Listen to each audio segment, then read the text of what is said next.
Hey, Tom from AQ Outdoors and RoofX Calgary here with a quick first thoughts and overview of the Thule Verse platform bike rack. The Thule Verse bike rack is taking a lot of the lessons that Thule's learned from the best-selling T2 Pro XTR model and basically just refining it to improve overall usability and increase the capacity of bikes in terms of their weight and size. So the Verse was designed originally for mountain bike use primarily, although now a lot more usability for e-bikes and e-mountain bikes in particular. Overall, the Verse is a no-frame contact platform bike rack, similar to other models like the T2 Pro XTR, which means that it's clamped down utilizing the wheels and there's nothing attaching to the frame. So it's a great option if you have unusual frame geometry or carbon fiber or anything where you just don't want any chance of any damage or wear on your frame. So jumping into some of the features of the Verse and some of its upgrades versus other platform bike racks. Well, overall, you've got very similar usability. They've moved the handle to the outside, making it very easy to bring the bike rack down. It can tilt down towards the ground to give you better trunk clearance, and obviously tilts up when it's not in use. The 2-inch version, which is what we have here, can also be upgraded to make it a 4-bike version.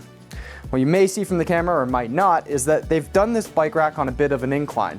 So it's giving you better ground clearance, especially when you have that 4-bike attachment on there, versus the predecessor which came out straight. If you do have a lower hitch height or you're worried about ground clearance, there's a little bit of an upgrade there. The other thing they've done in terms of clearance is giving you better bike clearances. So the platform itself or the wheel trays can be moved around from front to back for larger ranges of wheel use, or to offset the bikes so they're not hitting into each other if you've got, a handlebar running into a seat post or something along those lines. One of the other upgrades they've done to this bike rack to make it more e-bike friendly is both build up the overall structure of it, giving it a stronger capacity. So each platform or each tray can now support up to 60-pound bikes. And they've also put in a plug on the end caps to allow us to put in a folding ramp. So if you don't have the ability, or you would like to make it easier to load up your bike rack, you can now plug the ramp in there and wheel your e-bike up onto the ramp instead of having to lift it up there. Definitely very nice to have, especially if you've got that 4-bike attachment, which is, again, raising the overall height of the bike rack slightly off the ground. So one thing to note if you are thinking about using the Verse for an e-bike is because this is going to clamp over top of your front tire, you cannot have a large mud guard on your front tire because that would interfere with where this needs to sit down on that front tire. So it works really well for e-mountain bikes that don't have mud guards, but for more cruiser bikes, just keep that in mind that this might not be a suitable bike rack for you. If you are interested in a bike rack for that style of bike, check out the Epos. They've moved the mounting position in terms of how you engage or disengage right to the outside, so it's now super easy to disengage your bike when you're ready to take it off, but also extremely easy to clamp down on top of that front tire. The rear wheel tray is virtually the same, where you've got a ratcheting strap that's going to clamp down on there. It comes with a very large strap and a very large tray, so you won't need to upgrade for an e-bike, and there's also a specific cutout for smaller tires such as gravel bikes as well. Above that, they've also upgraded the lockability of this bike rack, so you'll see a large visual deterrent with a very thick steel cable lock that plugs right into the front. And then of course it's going to include locks which also lock the bike rack to the vehicle using their AccuTight hitch, which actually expands inside of the hitch, removing any play or wiggle in the bike rack. So that pretty much covers the features of the Verse bike rack.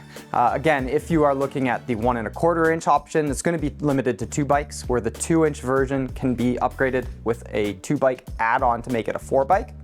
But some of the other optional accessories that exist out there, you've got a wheel system that can clamp under the bike rack. That makes it really easy for when you're putting it in the garage, wheeling it around and need to wheel it up to your hitch, so you're not having to lift this bike rack up. It also has the option of adding a little repair stand that clamps onto the bike rack itself, so that if you need to do some bike repairs trailside, you've got a nice lift for your bike there. And lastly, if you're concerned about being fully legal out on the roads, you don't want to block your license plate or your rear lights, they do make a light kit and illuminated license plate kit that will attach to the outside of the bike rack, making sure that you comply with full visibility. It is worth noting that this bike rack is RV certified as well, so something to consider if you are towing or looking to put this behind an RV. Lastly, it's definitely on the premium side. This is Thule's most premium hitch-mounted bike rack, which means it's coming in at their highest price point, $1,300, as well as $850 for the 2-bike add-on if you want to make this into a 4-bike option. So definitely on the high end price-wise, but you are getting their most premium and updated bike rack, which overall, first impressions, is really well built and just builds a little bit better on what's been in the market for the last few years. Thanks for checking out our video on the Thule Verse bike rack. If you'd like to see more videos like this, please subscribe to our channel. You can also check us out online to learn more about the Verse bike rack or any of our rack offerings, or visit us in either of our Calgary or Edmonton locations.